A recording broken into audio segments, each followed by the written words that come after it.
हर हर महादेव। तो कैसे हो मेरे प्यारे श्रोतागण, मेरे प्यारे शिव भक्तों। आज हम शुरू करने जा रहे हैं शिव महापुराण की दैवीय कथा। तो इस कथा में आप सब उपस्थित होएं और इस कथा का आनंद लें। इस कथा से सीखें, इस कथा से जानें कि आखिर कैसे हुआ हमारे ब्रह्मांड की उत्पत्ति और कैसे शिव महापुराण की कथा हुई। और इस संपूर्ण शिव महापुराण की कथा हम विस्तृत में ना करके संक्षिप्त में आप लोगों को सुनाएंगे। तो हर हर महादेव। आज से हम आरंभ कर रहे हैं एक दिव्य, अलौकिक और पवित्र यात्रा, शिव महापुराण की कथा। यह केवल एक पुराण नहीं, यह भगवान शिव की जीवंत दर्शन है।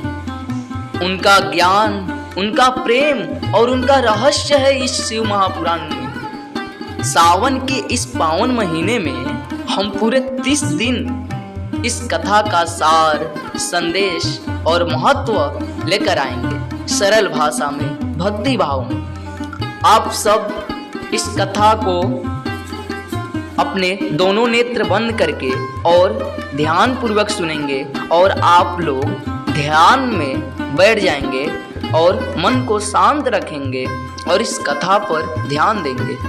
तो आइए मेरे प्यारे शिव भक्तों, इस शिव महापुराण की महत्व और उत्पत्ति के समझते हैं। शिव महापुराण को 18 पुराणों में सबसे महत्वपूर्ण माना गया है। इसकी रचना महर्षि वेद व्यास ने की और इसमें भगवान शिव की लीला, रुद्र तत्व और सृष्टि की रहस्य कथाएं वर्णित है। जो भक्ति से, श्रद्धा से सुनते हैं, उन्हें पापों से मुक्ति, मन की शांति और आध्यात्मिक उन्नति प्राप्ति होती है। तो शिव भक्तों, आप लोग श्रद्धा से इस कथा का श्रवण करें। कथा की भावना को हम लोग पहले समझते हैं। शिव कोई एक मूर्ति नहीं है, वे तत्व हैं जो सृष्टि, स्थिति और संहार के अधिपति हैं। वे योग के स्वामी हैं, भस्मधारी हैं, भोलेनाथ हैं, जो भक्त के प्रेम में तुरंत प्रसन्न हो जाते हैं। इस कथा को सुनना मतलब अपने भीतर शिव की तत्व शक्ति को जगाना। तो श्रोतागण मित्रों, यह कोई फिल्म या मनोरंजन नहीं है। आप लोग हाला ना करें, कृपया शांति बनाकर बैठें। यह एक जीवन बदलने वाली आध्यात्मिक यात्रा है।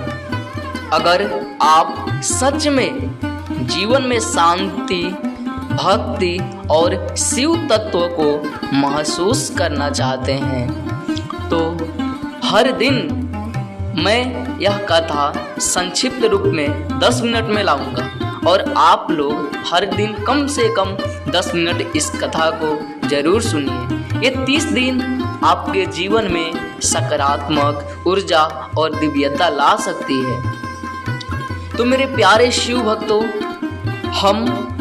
हमने जाना कि शिव महापुराण क्यों इतना महत्वपूर्ण है। कल से आज ही हम प्रवेश करेंगे अध्याय सृष्टि की उत्पत्ति और ब्रह्मा, विष्णु और रुद्र की भूमिका। तो बने रहिए इस पवित्र शिव यात्रा में। तो मेरे प्यारे श्रोतागण, अब मैं ब्रह्मा, विष्णु और रुद्र की पहली झलक देखते हैं और सृष्टि की उत्पत्ति कैसे हुई उसे हम लोग जानते हैं। हम जानते हैं कि सबसे पहले क्या था, शिव किस रूप में प्रकट हुए और कैसे बना यह ब्रह्मांड। जब आप चाहें बस मुझे कह दीजिए और आप लोग कमेंट में बता दीजिएगा कि शिव के किस भाग को मैं बताऊं। इसको मैं शॉर्ट वीडियो करके मैं आप लोगों तक पहुंचाता रहूँगा।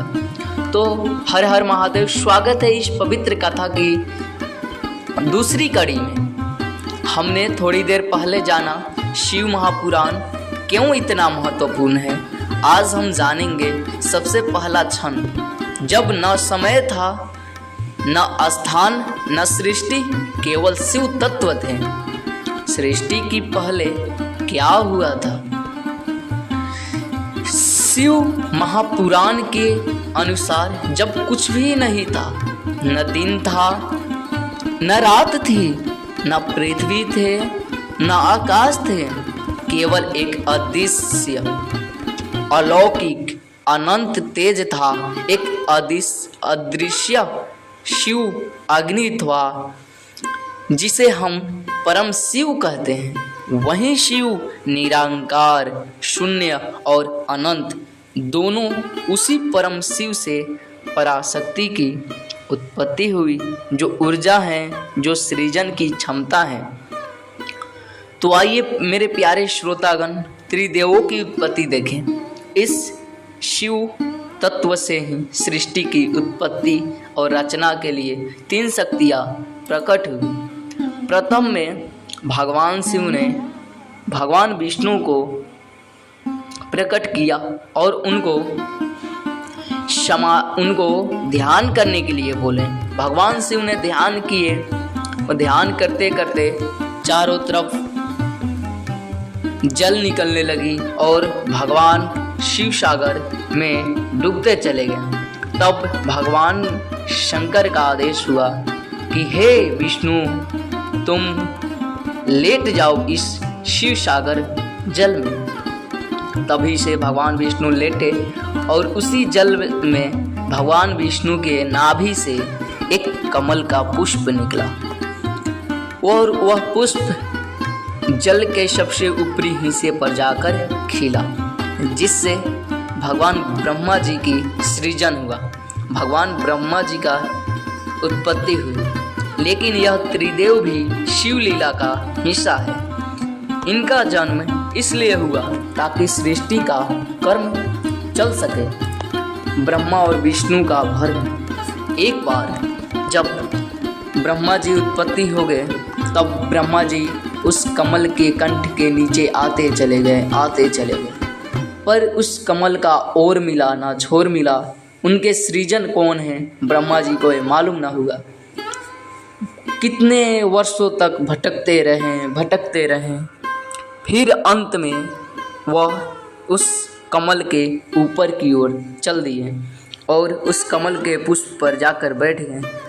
तभी भगवान विष्णु ने प्रकट हुए और ब्रह्मा जी से बोले, मैं तुम्हारा सृजन हूँ, मैं तुम्हें उत्पन्न किया हूँ, मैं तुमसे बड़ा हूँ और मैं तुमसे श्रेष्ठ हूँ। तभी ब्रह्मा जी बोले, नहीं, तुम मेरा सृजनहार नहीं हो, तुम मुझे उत्पत्ति नहीं किए हो। मैं बड़ा हूँ, मैं सबसे प्रथम पुरुष हूँ और मैं सबसे श्रेष्ठ हूँ। तभी आकाश में एक अग्नि स्तंभ प्रकट हुआ, अनंत अचल चमकता हुआ शिवलिंग रूप। ब्रह्मा ऊपर गए, विष्णु नीचे, लेकिन अंत न मिला। तभी दोनों को बोध हुआ कि हम तो शिव के अंश हैं मात्र। यही अर्थ है शिवलिंग का, जो अनंत में और अयज्ञ है। शिव का पहला दर्शन उसी अग्नि स्तंभ से प्रकट हुए। भगवान शिव अपने साकार रूप में गले में नाग, जटाओं में गंगा, त्रिशूल और डमरू और भस्म से विभूषित थे।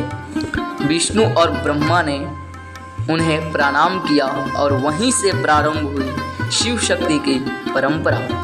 तो मेरे प्यारे श्रोतागण, इस कथा का निष्कर्ष यह निकलता है कि सृष्टि का आरंभ शिव से हुआ, शिव में ही विलीन होता है। और शिव कोई केवल देवता नहीं, वे परम तत्व हैं। वे समय से परे हैं, स्थान से परे हैं, वे हमारे भीतर भी हैं, हमारे बाहर भी हैं।